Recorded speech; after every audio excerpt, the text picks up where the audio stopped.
درود پاک کی فضیلت کے اندر بہت ساری حدیثیں ہیں، بہت سارے علماء نے پوری پوری کتابیں لکھی ہیں صرف درود پاک کی فضیلت پر۔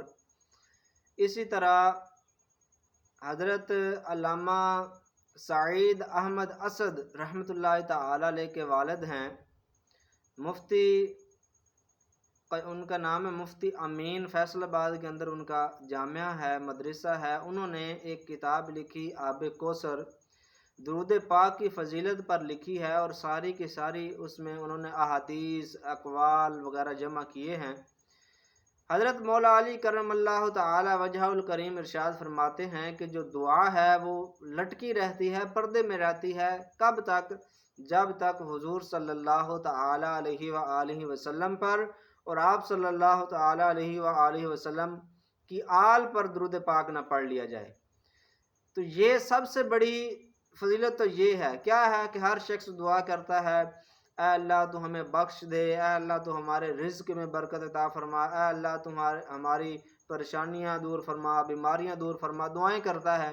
لوگ کہتے ہیں دعا نہیں قبول ہوتی، تو مولا علی کرم اللہ تعالی وجہ الکریم کے اس فرمان پر عمل کریں۔ اور حضرت عمر فاروق رضی اللہ تعالیٰ عنہ سے بھی روایت ہے کہ دعا جو ہے آسمان و زمین کے درمیان لٹکی رہتی ہے جب تک نبی علیہ السلام کے اوپر درود نہ پڑھ لیا جائے۔